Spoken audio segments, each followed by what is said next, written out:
오늘 제가 여러분께 페륜에 관한 이야기를 좀 해보려고 해요. 이 채널의 오래된 구독자 중 한 사람으로서 여기서 저도 꽤 여러 가지 사연들을 접했지만 이런 충격적인 사건이 제게도 일어날 거라고는 전혀 예상하지 못했거든요. 지금 이 사연을 듣고 있는 여러분도 이전에 저처럼 이것들은 나와 먼 얘기다 생각하며 듣고 계실 테죠? 근데 이게 나와 먼 얘기가 절대 아니더라고요. 바로 당장 내 사연이 될 수도 있는 거였어요. 어쩌면 내일은 이걸 듣고 있는 분 중 또 다른 누군가가 사연을 쓰고 계실지도 모르죠. 인생은 알 수 없는 거니까요. 앞서 소개했듯 저는 평범한 공무원입니다. 남편과도 재미없을 정도로 평범하게 만났죠. 수더분한 성격이 마음에 들어 연애를 시작했는데 생각보다 장기 연애가 됐지 뭐예요. 다툴 일이 별로 없어서 그랬는지 연애는 길어졌고 우린 당연한 듯 결혼했습니다. 저와 마찬가지로 평범한 회사원인 남편에겐 형과 여동생이 한 명씩 있었는데요. 오랜 연애 시간 동안 저는 남매들과 모두 돈독한 사이가 되었어요. 특히 신우가 된 남편의 여동생과 친해졌죠. 언니 언니 하며 애교 부리는 모습에 제가 마음을 꽤 줬던가 봐요. 남편과 다퉈도 남편 여동생과는 떡볶이를 먹으러 가고 함께 쇼핑할 정도로 말입니다. 시간이 흐르며 신우와 저는 여느 친구 사이 못지않은 막역한 사이가 되어 있더군요. 반면 아주버님과는 그처럼 허물없진 않았답니다. 어쩌면 동성이 아니라서 더 그랬을지도 모르겠습니다. 어려서부터 엘리트 코스를 밟아온 아주버님은 약간 다른 세상 사람처럼 느껴졌고 처음엔 불편하기까지 했으니까요. 그래도 제가 세 남매와 모두 돈독하다고 표현한 건 남편의 말 때문이었어요. 그 사람 말에 의하면 형이 워낙 사람에게 마음을 잘 안 연다고 하더군요. 하지만 한번 열면 끝까지 그 사람 편이래요. 그래서 그런 걸까요? 그런 불의를 보고도 눈 감고 고개 돌려가면서 우리의 고통을 외면했던 이유가요. 어쨌든 남편 말에 의하면 형이 저랑 둘이 도란도란 이런저런 얘기를 나누는 것만으로도 그에겐 엄청 친한 축에 속하는 거라고 했어요. 그 얘기를 듣고 어쩌면 형이 홀로 외로워하고 있을지도 모른다는 생각에 더 챙겨드리곤 했었죠. 그럴 때마다 얼굴을 붉히며 쑥스럽게 웃던 아주버님의 어린 시절 모습이 아직도 이렇게 생생한데 그런 일을 벌이셨다는 게 지금까지도 좀 믿기지 않아요. 사람이 어떻게 그렇게나 바뀔 수 있는 걸까요? 여자를 잘못 만나서 그렇게 변했다고 봐야 할까요? 아무튼 다시 생각해도 너무 가슴이 아픕니다. 아주버님과 남편이 딱히 살가운 관계는 아니었어도 지금처럼 나쁜 사이도 아니었는데 말입니다. 우리 중에 가장 멋지게 살 거라 믿은 아주버님이 제일 불행해진 것도 역시 큰 충격이었고요. 세상 무난한 성격을 지닌 세 사람 뒤엔 그들을 바르게 키우신 어머니가 계셨어요. 어머니는 제 남편이 14살이던 중학교 1학년이었던 때 시아버지와 사별하신 후 홀로 세 아이를 키우셨대요. 요즘도 그렇지만 예전엔 여자 혼자 아이 셋을 키우기가 더 버거웠다네요. 뭐든 잡히는 대로 일해서 생계를 유지했던 어머니는 그중 비교적 고수익을 올릴 수 있는 고된 파출부 일에 정착하셨답니다. 손끝이 야물고 성실한 데다 입이 무거운 편이라 인기가 아주 많으셨다더군요. 음식 솜씨는 좀 좋게요. 누구든 저희 어머니 음식을 먹어보면 함부로 식당에 가지 못할 정도라니까요. 학생 시절부터 남편과 연애한 저는 휴일이면 을에 그의 집으로 놀러 가는 일이 잦았고 그때마다 당연하다는 듯 어머니의 밥을 먹었어요. 어머니는 저를 보고 복스럽게 먹어 예쁘다며 매번 고봉밥을 주셨죠. 교복을 입은 채 머슴이나 먹을 법한 굉장의 양의 밥을 받아들고 제가 세상 다 가진 표정을 하고 찍은 사진은 아직도 우리 집 벽에 걸려 있어요. 남편은 소시적 자기가 찍은 그 사진을 볼 때마다 정말 잘 찍지 않았냐며 감탄하곤 해요. 그럼 저는 모델이 좋아서 그런 거라고 응수하죠. 그럴 때마다 우리 두 사람은 어린 그 시절로 돌아간 것처럼 행복하게 웃습니다. 마냥 재밌고 즐거웠던 때니까요. 그만큼 그 시절은 우리에게 정말 값진 추억이랍니다. 남편은 고등학교 시절부터 아르바이트로 늘 바빴어요. 어머니 혼자 고생하는 걸 볼 수 없다면서요. 정말 효자죠? 좀 더 나이 먹고 만난 사이였다면 효자 남편과 살면 시집살이 장난 아니라던데 하며 그와의 결혼을 회피했을지도 모르겠네요. 그 정도로 남편은 지극정성으로 늘 어머님을 위했답니다. 아주버님도 어릴 땐 그랬던 것 같아요. 연봉 높은 회사에 들어가서 어머니랑 동생들에게 은혜를 갚아야 한다는 소리도 종종 했거든요. 공부를 잘했던 덕에 집안의 모든 지원이 아주버님에게 쏟아지고 상대적으로 남편과 신우는 학생 때부터 아르바이트로 돈을 벌어 경제적으로 보탬이 되고 있던 터라 더 그런 마음이 들었을 거예요. 이 마음 변치 않고 그대로 가지고 있었다면 정말 좋았을 텐데. 연애 경험 전혀 없이 공부에만 매진하다가 명문대에 들어가고 대기업에 입사할 때까지 쉼없이 달렸던 탓일까요? 여자에게 미쳐 앞뒤 분간을 할 수 없게 된 이유가 말입니다. 아주버님은 입사하고 얼마 되지 않아 여자친구가 생겼다고 수줍게 말씀하셨어요. 당시 그 여자친구가 제 형님이 된 거고요. 연애는 저희가 훨씬 오래 했지만 결혼은 아주버님이 1년 빨리 하게 되었답니다. 아무래도 두 사람 모두 안정적인 직장과 높은 연봉이 있었기에 그게 가능했겠죠. 부러운 마음을 누르고 저는 두 분을 진심으로 축하해 주었어요. 이렇게 또 새로운 가족이라니 너무 흥분됐었죠. 처음에는 말입니다.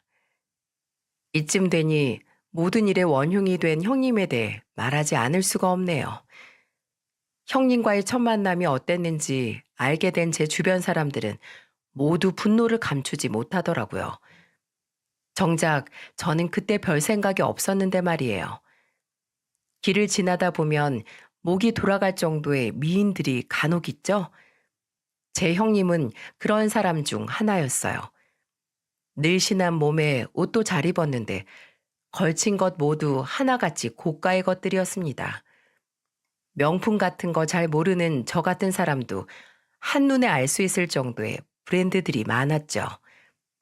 반면 저는 어릴 때부터 딱히 예쁘단 소리를 들어보지 못하고 컸어요.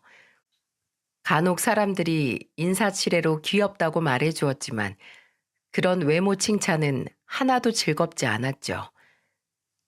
제가 봐도 동그란 얼굴에 몸매도 그저 평범하기만 했거든요.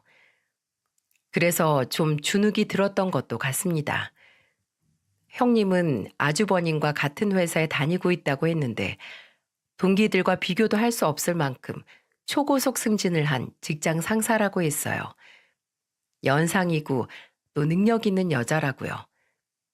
형님에겐 대체 없는 게 뭘까 싶었죠. 저랑은 다른 세상 사람처럼 느껴지더군요. 이제까지 아주버님께 느낀 그런 위화감과는 비교도 할 수 없을 만큼이요. 너무 잘난 사람 옆에 있으니 제가 좀 못나 보인다는 생각이 잠깐 들긴 했지만 그런 사람과 가족이 된다는 것에 진심으로 기뻤습니다.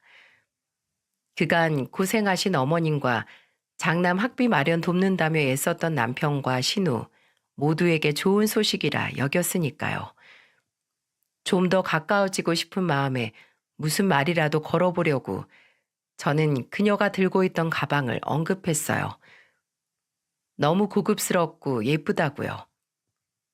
당시엔 몰랐는데 제가 모르던 로고가 적힌 그 가방도 나중에 찾아보니 상당한 고가 명품이었고 인터넷 최저가로도 200만 원이 넘는 그런 모델이었더라고요. 형님은 우아하게 웃으시면서 제게 말씀하시더군요. 좋은 구두를 신으면 그 구두가 좋은 곳으로 데려다 준다는 말처럼 좋은 물건을 지니면 그만큼 좋은 에너지가 발산되거든요. 여기까지만 했으면 참 좋았을 텐데 형님은 그 한마디를 덧붙이셨어요. 제 친구들이 화를 냈던 것도 바로 이 말 때문이었죠. 시장에서 산 싸구려 가방 들고 다니면 사람이 그만큼 격 떨어진다는 거 잊지 말아요. 부드러운 말투와 온화한 표정으로 한 말이라 처음엔 그것이 상당히 폄하적인 말이라는 것도 눈치채지 못했을 정도였어요. 높은 자리에 있다더니 사람을 많이 상대해봐서 말투와 분위기가 사뭇 남다른 건가 라는 생각이 들기도 했죠. 저도 종일 민원인들을 많이 만나는데 저는 왜 이런 것들을 갖추지 못한 걸까 싶기도 했고요. 형님의 말에 반응한 건 당시 남자친구였던 제 남편이었습니다. 시장에서 산 싸구려 가방 아닙니다. 10주년 기념으로 백화점에 가서 제가 사서 선물한 가방이에요. 저는 당연히 저에게 한 말이 아니라고 생각했어요. 제가 들고 있던 가방은 남편의 말 맞다나 시장표 싸구려가 아니었으니까요. 하지만 남편은 달랐습니다. 공격적으로 느껴졌는지 그의 목소리가 조금 격앙되어 있었어요. 모멸감을 느낀 모양이더라고요. 거길 나와서까지 남편이 저에게 따로 이렇게 말했을 정도였으니까요. 그 가방 싸구려 아니야. 내가 백화점에서 점원 추천받아서 40만 원 넘게 주고 산 거니까 전혀 기죽을 거 없어. 라고 말입니다. 그런 그에게 저는 전혀 신경 쓰지 않는다며 웃어주었어요. 내 생에 가장 비싼 가방을 들고 있으면서 어떻게 자격지심 같은 걸 가질 수가 있겠냐고요.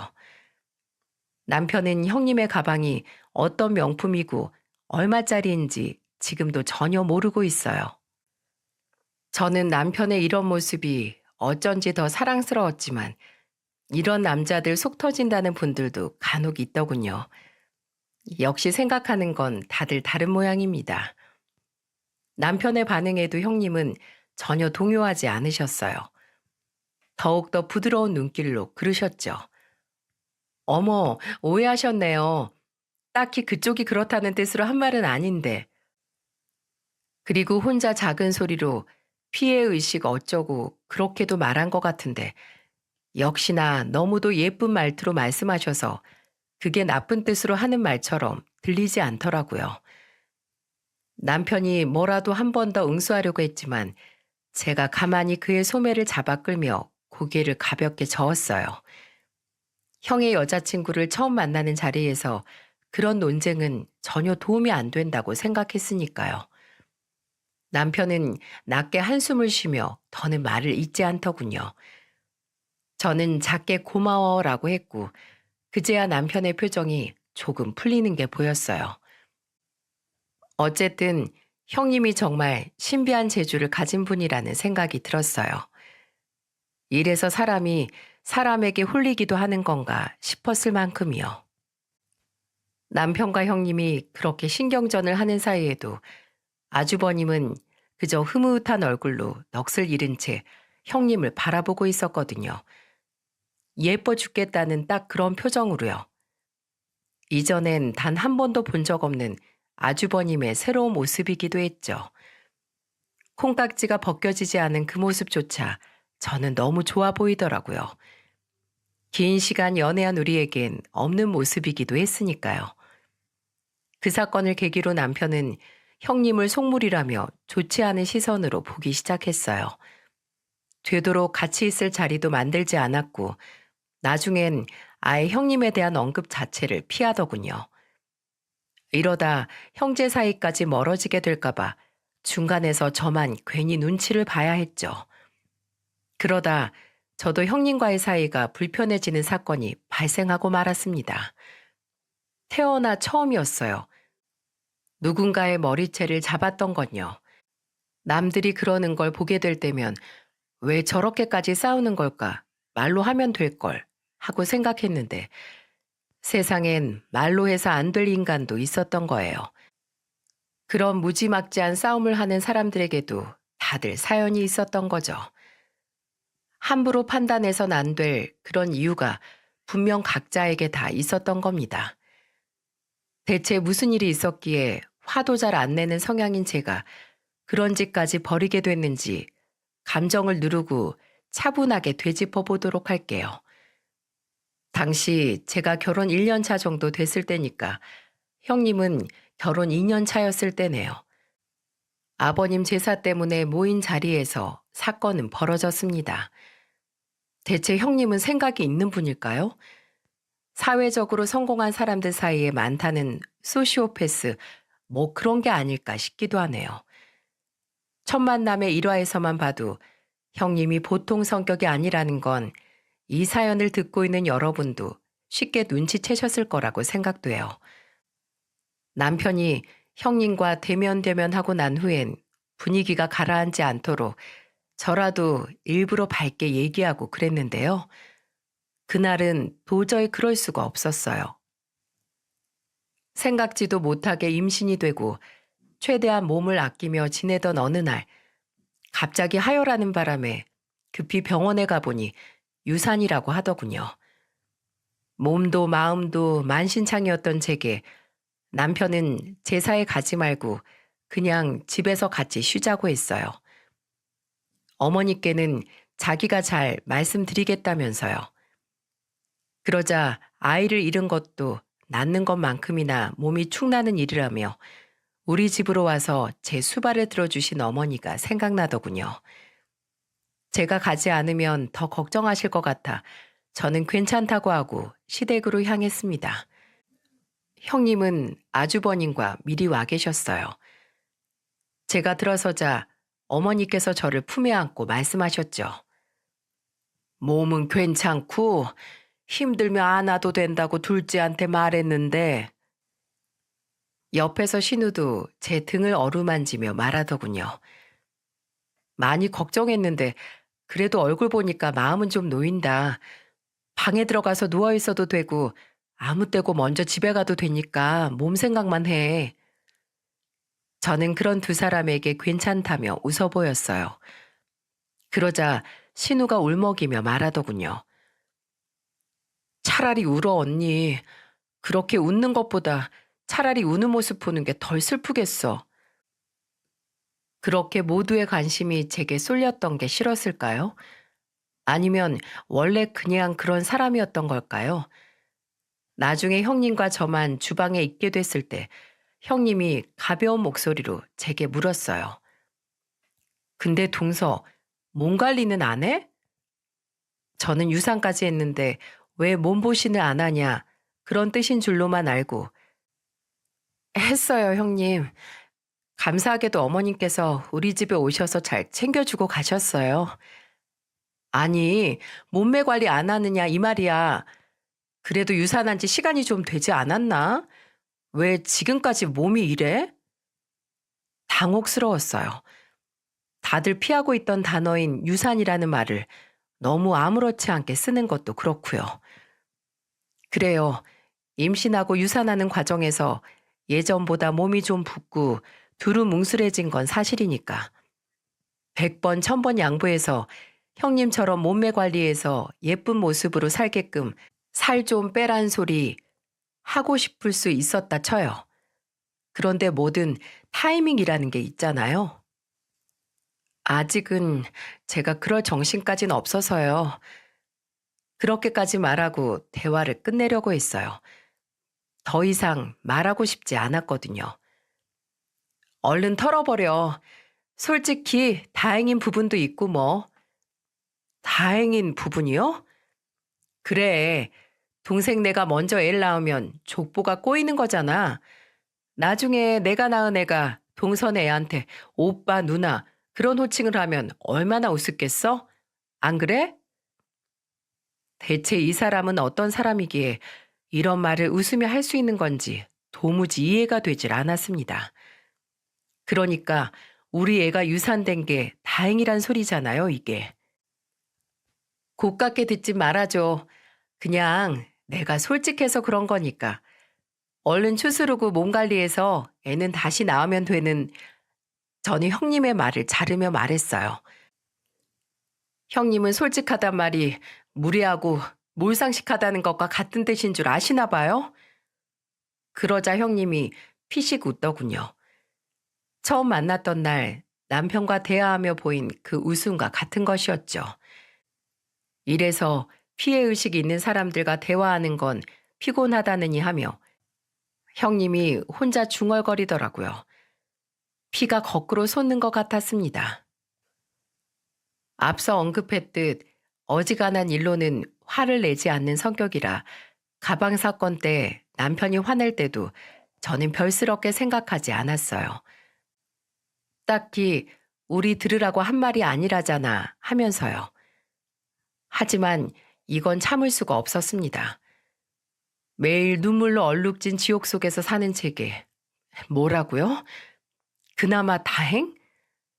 분노가 극에 달한 저는 그대로 형님의 머리채를 잡아챘습니다. 형님이 쎄된 비명을 날카롭게 내질렀고 온 가족이 주방으로 뛰어왔어요. 하지만 저는 형님의 머리채를 놓아주지 않았답니다. 아주 대머리를 만들어버릴 작정이었으니까요. 제가 안 해서 그렇지 싸움을 굉장히 잘하는 스타일이더라고요. 지금이야 이렇게 아무렇지 않은 듯 여유를 가지고 말하고 있지만 당시엔 정말 처절한 마음이었어요. 죽여버리고 싶은 충동이 일 정도였으니까요. 결국 한참 만에 저에게서 벗어난 형님이 씩씩거리며 시댁에서 사라졌고 아주버님도 그 뒤를 급하게 따랐죠. 저희 두 손엔 형님의 윤기나고 찰랑거리던 머리칼이 마구잡이로 헝클어진 채 덥수룩하게 쌓여 있었답니다. 남편과 저는 이 일이 있고 난 후 더는 아주버님 부부와 보지 않았어요. 더는 상대할 가치가 없다고 느껴졌거든요. 그 어떤 일이 생겨도 중간에서 아주버님은 병풍인 양 형님에게 아무런 제지도 가하지 않았어요. 이제와 생각해보니 그것이 결국 그토록 끔찍한 사건이 일어나게끔 만든 발판이 된 것 같다는 생각이 드네요.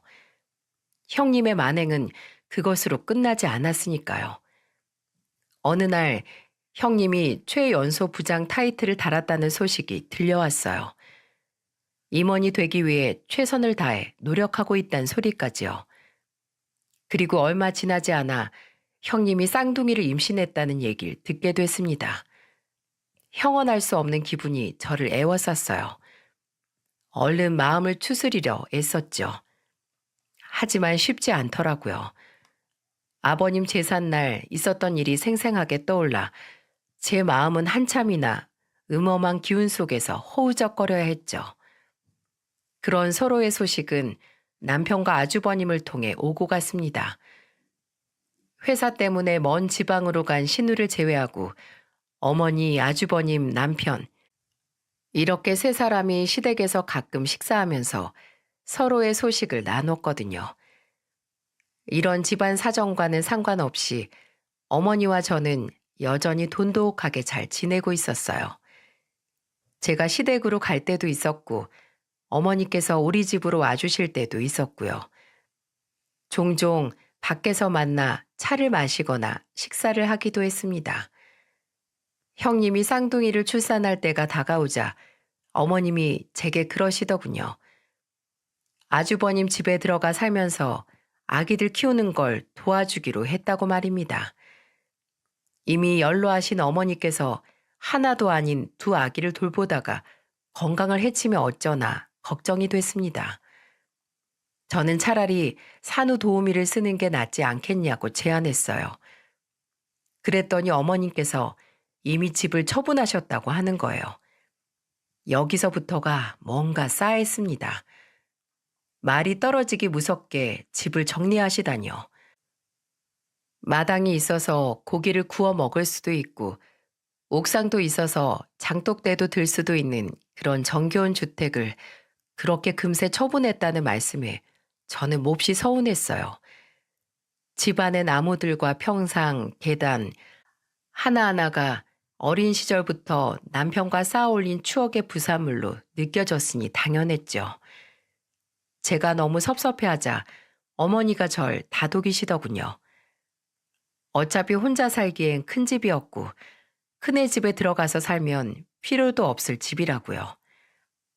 어머님이 결정하신 일이니 저는 더 왈가왈부하지 않기로 했습니다. 다만 아주버님네로 들어가 살더라도 지금처럼 가끔 저와 밖에서 같이 식사하시거나 종종 우리 집에서 주무시기로 하고 얘기를 마무리했죠. 어째서 안 좋은 예감은 틀리는 법이 없을까요? 쌓아던 그 느낌에 더해져 저는 얼마 지나지 않아 경악할 만한 광경을 목격하고 말았어요. 무슨 일일지 감이 잡히시나요? 무슨 일인지는 알 수 없더라도 누구 짓인지는 이제 다들 아실 테죠? 그래요. 우리 집안으로 굴러들어온 괴물, 형님이었어요. 남편은 회식이 있다면서 좀 늦는다고 했던 터라 집안일을 끝내놓은 후 저는 가볍게 맥주 한 잔을 하려던 참이었죠. 그때가 아마 저녁 8시쯤 됐을 거예요. 금방이라도 울음을 터뜨릴 듯한 목소리로 시어머니께서 제게 전화를 하신 것 말입니다. 작은 애니? 엄만데 나 좀 이 집에서 데리고 나가줄 수 있겠니? 제발 부탁이야. 큰애 오기 전에 얼른 와서 나 좀 도와다오. 어머니 목소리는 어딘지 정신없어 보였어요. 어머니와는 그간 종종 통화하긴 했지만 매번 아기들 때문에 나올 수 없다고 하셔서 벌써 반년째 못 뵙고 있었거든요. 보통 일이 아니라고 직감한 저는 당장 차키를 챙겨 형님네로 갔습니다. 방 2개 빌라에서 전세로 사는 우리와 달리 형님네는 화장실이 2개나 있고 방이 4개인 정남향의 로열층 아파트를 자가로 소유하고 있었죠. 어머님과 함께 살게 돼서 큰 집으로 옮긴다며 형님네는 이 신축 아파트로 이사한 거예요. 처음 들어가 보는 그 아파트 단지는 넓고 쾌적했습니다. 주차를 하고 어머니가 알려주신 동호수로 찾아 올라갔어요. 도착해서 초인종을 누르며 저 왔다고 말씀드렸죠. 어머니께서 안쪽에서 문을 열어주려 하셨지만 문은 꿈쩍도 하지 않더군요. 어머님, 문이 고장났나 봐요. 열쇠 수리공 바로 부를게요. 급하게 열쇠업자를 불러 문을 따는데 그분이 이상한 소리를 하시더라고요. 이거 밖에서 이중잠금 할 수 있게 따로 설정을 해둬서 안 열리는 거네요. 보통은 어린애가 혼자 문 열고 나갈까 봐 하는 건데 이 경우엔 3만 원 추가됩니다. 바로 알았다고 하면서 조금 더 빨리 끝내주시면 그만큼 추가 금액 더 드린다고 했더니 열쇠공은 손놀림이 빨라지더군요. 중간중간 아파트 문을 슬며시 두드려 어머니가 괜찮으신지 확인했어요. 금방 될 거라고 안심시켜드리면서요. 어머님은 안에서 거의 울다시피 하고 계셨습니다. 저는 최선을 다해 그런 어머님을 달래드렸죠. 어머님, 괜찮아요. 문 금방 열어드릴 거니까 조금만 진정하세요. 아셨죠? 조금 지나자 문이 열렸습니다. 웃돈까지 얹어 얼른 돈을 주고 열쇠 수리공을 보냈어요. 얼굴을 보자마자 어머님께서 저를 와락 껴안으며 눈물을 흘리셨습니다. 저도 어머님을 마주 앉고 등을 쓸어내려 드렸죠. 그런데 등으로 뼈가 너무 적나라하게 느껴지더라고요. 대체 살이 얼마나 빠지신 건지 제가 기억하던 어머님 모습과는 완연히 달라져 있었어요. 시선을 떨구자 어머님께서 짐을 신발장 옆으로 나란히 가져다 놓으신 게 보였죠. 어머님은 급히 눈물을 훔치시더니 얼른 가자고 말씀하셨어요. 큰애 오기 전에 얼른 이 집에서 나가자고요. 뭔가에 쫓기듯 다급한 목소리였습니다. 아기들은 다 재워놨으니 큰애 올 때까지 깨지 않을 거라고 하시면서요. 단출한 어머니의 짐을 들고 함께 얼른 그 아파트를 빠져나갔습니다. 아파트 입구를 벗어나자마자 어머님께서 오한 든 환자처럼 몸을 부들부들 떨었어요. 안도감에 그러시는 것 같더군요. 제가 근처에 차를 세우려 하자 어머니가 손사래를 치시며 말씀하셨습니다. 안 된다고 말입니다. 최대한 멀리 가자고. 아니, 아예 너희 집으로 지금 바로 가자고. 심상치 않음을 느낀 제가 신호 걸린 사이 뒷자리에 있던 담요로 어머님을 덮어드리고 남편에게 바로 전화를 걸었어요. 어머님 모시고 집으로 가는 중이니 아무것도 묻지 말고 지금 당장 집으로 와달라고요. 집에 도착하고 얼마 지나지 않아 남편이 들어오더군요. 남편은 어머님의 모습을 보고 충격을 받은 듯 했어요. 불과 반년 만에 어머니는 완전히 다른 사람이 되어 있었거든요. 한 줌에 잡힐 것처럼 가늘어진 허리와 볼이 푹 패어 뼈 모양 그대로 가죽만 입힌 것 같은 얼굴까지 말입니다. 남편은 어머님 앞에 무릎을 꿇고 앉더니 고개를 푹 숙였어요. 그리고 어머님을 한껏 안은 후 울먹이면서 말하더군요. 대체 무슨 일이 있으셨던 거예요? 다 말씀해 보세요.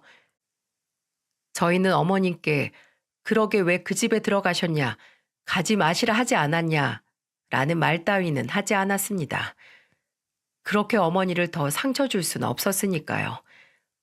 어머니의 말씀은 이러했습니다. 아침부터 저녁까지 어머니는 집안일부터 아기 돌보는 것까지 온갖 일을 해야만 했대요. 형님이 들어왔을 때 청소가 되어 있지 않거나 아기를 시켜놓지 않으면 바닥에 있는 장난감들을 집어 어머님께 마구 던졌다고 하더군요. 그 얘기를 듣고 저는 얼른 어머님께 다가앉아 옷을 끌어올리고 어머니 팔이며 다리를 훑어보았습니다. 예상대로 여기저기 멍자국이 가득했어요. 남편이 어금니를 깨물고 눈물을 흘리더군요. 저는 그대로 어머니를 껴안고 오열했어요. 어머님, 왜 진작 전화하지 않으셨어요? 그러자 어머니가 울면서 그러시더군요. 큰애가 매일 핸드폰을 숨겨놓고 출근해서 전화할 수가 없었어.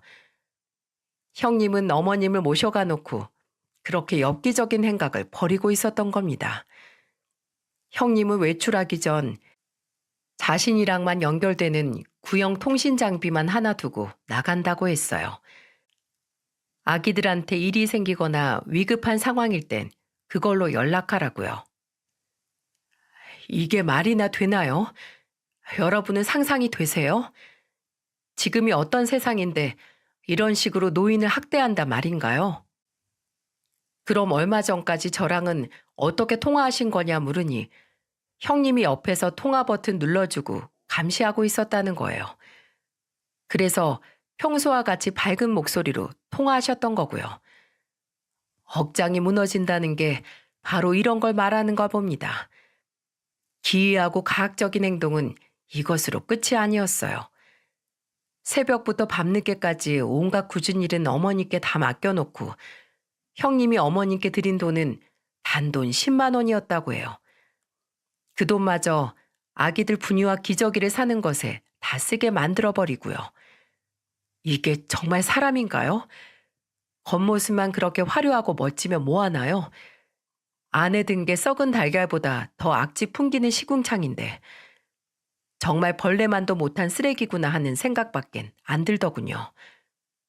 그때 갑자기 남편이 어머님께 핸드폰 지금 어디 있냐고 물었어요. 그러자 어머님께서 빠져나오느라 너무 정신없고 무서워서 어디 둔지 모르겠다고 하셨습니다. 남편은 서재로 달려가 노트북을 들고 오더니 말했어요. 엄마, 지난번에 제가 폰 새로 사드리면서 앱이랑 전화번호부 기존 거 그대로 옮겨드렸잖아요. 그때 자동 통화 녹음 기능도 함께 들어갔을 거예요. 바로 확인해 볼게요. 이것만 확인하고 병원 가서 진단서 끊어요, 우리. 남편의 말이 맞았어요. 어머님의 통화 내용은 자동 녹음되어 클라우드로 연동되고 있었어요. 남편은 녹음 파일을 모두 하드에 저장한 후 병원에 가자고 말했어요. 우린 바로 병원으로 달려가 진단서를 뗐습니다. 의사가 어머니를 진찰하더니 놀라더라고요. 6달 전보다 어머님의 몸무게는 7kg 줄어들어 있었고 영양 불균형 또한 심하다고 했어요. 여기저기 멍자국과 상처도 보기 힘들 정도로 많았고요. 의사는 어머님께 전치 4주를 진단했어요. 그리고 말했죠. 폭행 사건의 경우 전치 4주부턴 징역 6개월이 구형 가능합니다. 절대 용서하지 마시고 꼭 벌받게 하세요. 뉘우치지 않을 사람들에겐 용서는 사치예요, 어머니. 집으로 돌아와 안 드시겠다는 어머니 식사를 억지로 조금 챙겨드렸어요. 소화하시기 쉽게 죽을 만들어드리고 따스한 물로 씻겨드린 후 주무시는 모습까지 지켜봤습니다. 어릴 때부터 제게 고봉밥을 퍼주시던 따스하고 환한 시어머니가 이렇게 연약하고 앙상한 모습으로 제 앞에 계시다니 계속해서 터지는 눈물을 주체할 수가 없었죠. 어머님의 숨소리가 고르게 퍼지는 걸 확인하고 나서야 우리는 방에서 나왔습니다. 그리고 아까 받아둔 자동 녹음 파일을 하나하나 열어봤어요. 정말 미쳐버리겠더군요. 남편은 분노를 주체하지 못해 피가 안 통할 정도로 주먹을 꽉 쥐어타 놓기를 반복했죠. 녹음 파일엔 그 여자와 어머님의 목소리가 고스란히 담겨 있었어요. 벌레만도 못한 그 괴물이 너무도 다정한 말투로 어머니께 말하더군요. 어머님, 팔출부일 오래 하셨다면서요. 입주 파출부 한다고 생각하시면 되는 거 아닌가요? 뭐가 그렇게 힘들단 건데요? 아들네 집에서 그냥도 도와주시는 어머님들 많으시던데 저희는 돈도 드리잖아요. 이어 어머님이 간절하게 호소하는 목소리가 이어졌어요. 정말 너무 괴로워서 그런다. 나 좀 살려다오. 이제 나도 많이 늙어서 이렇게까지 힘들게 살림 못 봐. 그러니 그냥 다른 사람 구해. 모르는 사람이 제 살림 만지는 거 싫어요. 그러니 지금처럼 아기들도 그렇고 살림도 계속 어머님이 살펴봐 주세요. 그럼 아기 봐주는 사람이라도 따로 구해. 더는 못한다. 난 절대 못해. 그렇게 힘드세요? 그럼 어쩔 수 없죠. 애들을 그냥 국가보육시설에 보내버려야겠네. 아니, 해외로 입양을 보내버릴까? 당황하는 어머니께 그 여자가 말하더군요. 어머님, 저 지금 일해야 되는데 이게 뭐예요? 어머님 아들과 달리 전 능력이 많아서 최연소 부장까지 된 거 아시잖아요. 그래서 축하한다고도 해주셨잖아요. 최연소 임원을 거쳐 대표가 되는 게 제 목표예요. 그러니 어머니가 좀 도와주세요. 자꾸 이렇게 징징대시면 곤란해요. 녹음은 계속 이런 식이었어요. 갈수록 어머니는 울부짖고 그 여자는 웃으며 사람 미치게 하고요. 어머니께서 저와 남편에게 이 사실을 알린다고 하자 그러는 즉시 바로 애들은 고아원에 보내버리겠다고 하더군요. 그리고 다음 날부터 핸드폰을 숨겼는지 더는 두 사람의 목소리가 담긴 녹음 파일이 존재하지 않았습니다. 남편과 저는 다음 날 병가를 냈어요. 병가를 사유로 쓴 게 거짓말은 아니었어요. 몸이 아픈 것 이상으로 마음이 너무 아팠으니까요. 어머님은 저와 함께 집에 계시고 남편은 변호사 사무실을 찾아갔습니다. 그리고 불효자 방지법의 일부라도 적용시켜서 아주버님네 부부를 처벌할 수 있는지 알아봤죠. 아직 실효성은 없는 법인지라 어렵다는 답변이 돌아왔지만 노인 학대죄와 특수폭행은 적용시킬 수 있다고 했다더군요. 남편은 변호사와 함께 경찰서로 가 바로 두 사람을 고소했다고 했어요. 남편에게 이 내용을 위임한다는 어머니의 자필 서명과 도장이 찍힌 종이, 의사의 진단서, 폭행의 흔적이 남은 어머님의 신체 사진, 음성 파일에서 추출한 통화 기록과 원본이 든 USB까지 모두 다 첨부해서요. 한 가지 더, 그 집의 문을 딸 때 불렀던 열쇠공이 증인으로 출석해준다고 해서 그 내용도 따로 변호사에게 넘겼다고 하더군요. 이것도 저희에게 유리한 방법으로 돌릴 수 있다는 변호사 말에 남편이 그 사람을 설득했대요. 여기까지 마친 남편은 아주버님의 회사로 찾아갔다고 했습니다. 천연덕스럽게 남편 앞으로 나온 아주버님을 향해 남편이 팔을 치켜들어 있는 힘껏 따귀를 때렸다고 해요. 뭐가 부러지는 소린가 싶어 멀리 있던 사람들이 고개를 돌릴 정도로 강하게요. 그리고 아주버님께 이렇게 말했다고 합니다. 그래, 난 공부 못했으니까 잘난 형이 대학 가고 좋은 곳 취직하고 그런 게 옳다고 생각했어. 지금의 네 위치 너 혼자 만든 거 아니야. 어머니의 뼈와 살이 녹아있고 나와 은주의 피땀이 녹아있어. 그런데 네가 감히 어떻게 엄마를 그렇게 대해? 엄마가 우리를 위해 어떻게 살았는데 네가 그러고도 사람 새끼야? 네 여편네도 쓰레기지만 더 나쁜 건 방관한 너야, 이 새끼야. 아주버님은 아무런 말도 없이 고개만 숙였다고 하네요. 그런 형을 향해 남편이 말을 이었다고 했어요. 방금 너랑 그 여자 고소하고 왔어.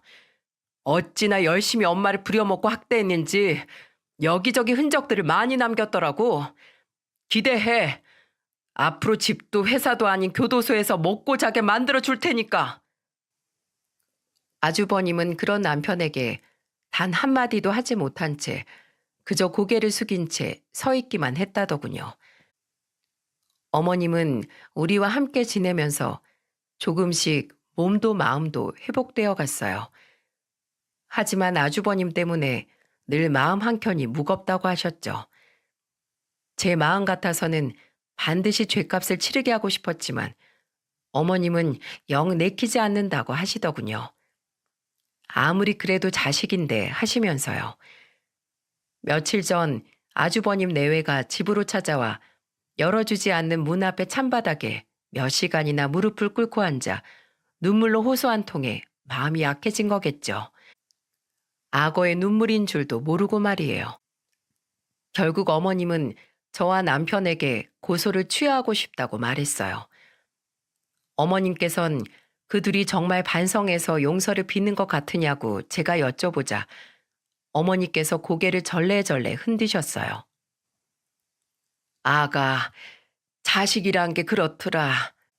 아무리 주고 또 줘도 끝이 없게 주고 싶은 존재 말이다. 내가 할 수 있는 거라면 뭐든지 다 해주고 싶은 거. 그게 바로 새끼야. 어쩔 수가 없어. 이건 천륜이니까. 천벌을 받아야 할 사람들을 어째서 천륜으로 지키시려는 건지 이해가 되지 않았지만 우린 어머님의 결정을 따르기로 했어요. 어머님의 뜻을 존중해드리고 싶었으니까요. 고소는 취하되었지만 생각지도 못한 방식으로 두 사람은 세상의 심판을 받게 되었답니다. 역시 정의는 살아있더라고요. 무슨 소리냐고요? 어떻게 새어나갔는지는 모르겠지만 아주버님네 회사 내에 소문이 파다하게 퍼졌대요. 어린 쌍둥이를 키우는 부장과 과장 부부가 시어머니를 감금해 놓고 착취하며 학대했다는 내용으로요. 사람들은 가십의 주인공이 누군지 금방 알게 됐고 두 사람이 지나갈 때마다 수군거린다고 해요. 사람들에게 손가락질 당하면서 그들은 과연 이 일을 어떻게 생각할까요? 억울할까요? 아니면 좀 더 조심할 걸 재수없게 걸렸다라고 그렇게 생각할까요? 어머님은 저희와 함께 지낸 지 약 2달 만에 체력을 거의 회복하셨어요. 완벽하진 않았지만 몸무게도 많이 돌아오셨고요. 어린 시절 시도 때도 없이 찾아가면 제게 언제나 맛있는 밥을 주시던 그때 따스했던 그 눈빛도 조금씩 돌아오고 있었어요. 초반엔 늘 불안한 눈빛으로 사방을 두리번거리면서 그 여자가 쫓아와 금방이라도 어머님을 끌고 갈 것만 같다고 안절부절 못하셨거든요. 앞으로는 제가 더 잘해드릴 생각이에요. 어떻게든 우리와 함께 편히 지내실 수 있도록 말입니다. 어머니께서 어느 날 저를 부르시더니 말씀하시더군요. 아가, 엄마랑 사는 거 불편하진 않니? 전혀요, 어머니. 그렇게 말해주다니 고맙구나. 그래도 나 방 구해지는 대로 얼른 나가도록 하마. 저는 어머님의 두 팔을 꼭 잡고 간절히 부탁드렸어요. 그러지 마시고 저희와 계속 함께 지내세요. 전 어머니랑 사는 거 너무 좋아요. 가지 마세요, 제발. 혼자는 외로우시잖아요. 안 그래요? 그랬더니 어머님의 눈망울이 촉촉해지더군요. 되짚어 보면 사실 어머님께서는 홀로 외로우셨던 게 아닐까 하는 생각이 들었거든요. 형님이 처음부터 어머니 핸드폰 뺏고 문을 밖에서 잠가둔 건 아니었잖아요. 근데도 그 고된 생활을 스스로 견디셨던 건 역시 외로우셔서 그러셨던 거 아니었을까요? 어머님께서는 제 말에 순순히 수긍하셨어요. 그래, 외롭지.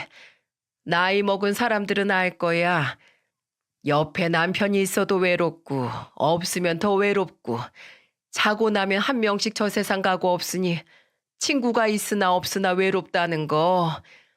그래, 맞아. 큰 놈 집에서 북적북적 지내니 몸은 힘들어도 그리 좋을 수가 없더구나. 지금도 쌍둥이는 너무 보고 싶어.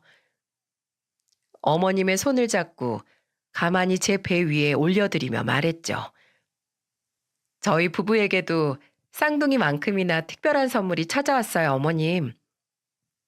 그러자 어머님 얼굴에 화색이 돌더군요.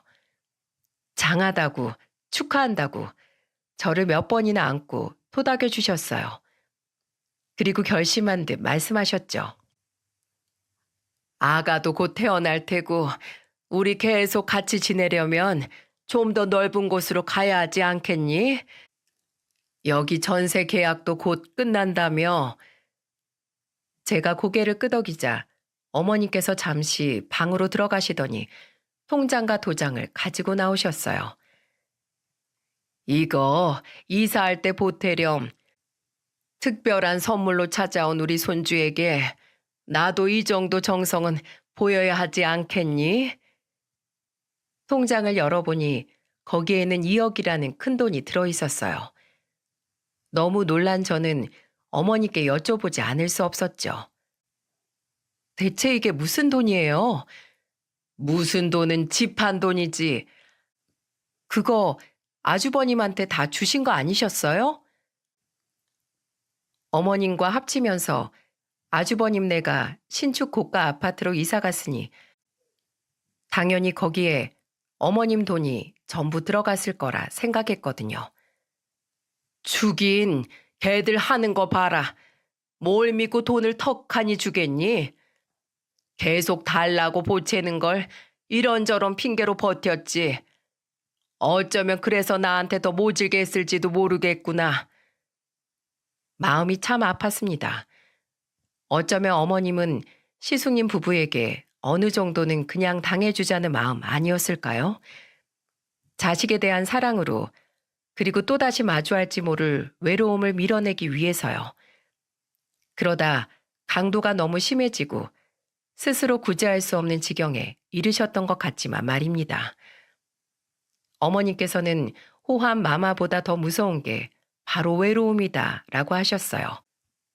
그러면서도 저한테 부담이 될까 다시 집을 구해 홀로 나가겠다고 하신 어머님 마음에 어찌나 가슴이 시리던지요.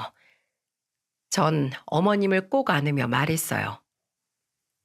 어머님, 이제부턴 이 며느리가 지켜드릴게요. 외로움으로부터든 못된 그 여자로부터든 어머니를 괴롭게 하는 그 모든 것으로부터 이제는 제가 지켜드리려고 합니다. 그간 너무 고생 많으셨으니까요. 험한 일을 겪으면서 저희 어머니는 정신과 치료까지 받으셔야 했어요.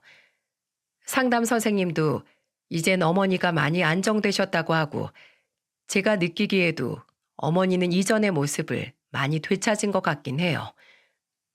아직도 간혹 밤에 악몽을 꾸고 벌떡 일어나는 일이 좀 있긴 하시지만은요. 그래도 앞으로 더 나아지시겠죠? 시숙님 부부가 어떻게 지내는지도 궁금하시죠? 건네 전해 들은 얘긴데 두 사람 아주 곤혹스러운 전쟁을 치르고 있다고 하더군요.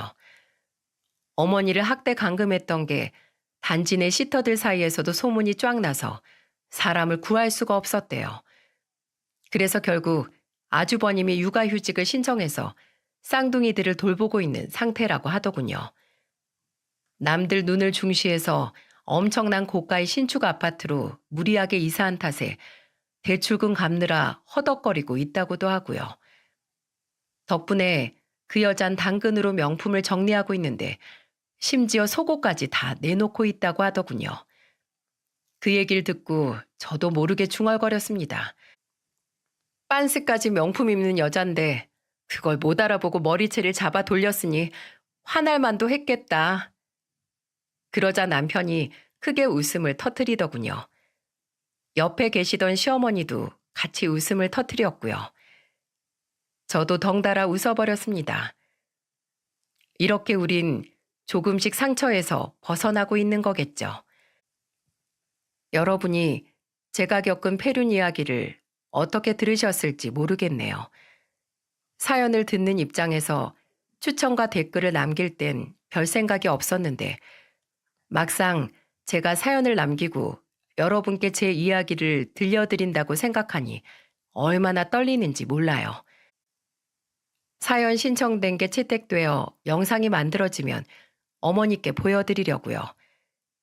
저희 어머니께 응원 댓글 남겨주시면 직접 보시라고 꼭 전할게요. 전자기기에 익숙하지 않으셔서 답변은 못 남기겠지만 보고 꼭 힘내실 수 있게 여러분이 도와주세요. 미리 감사합니다. 응원해주신 모든 분들에게요.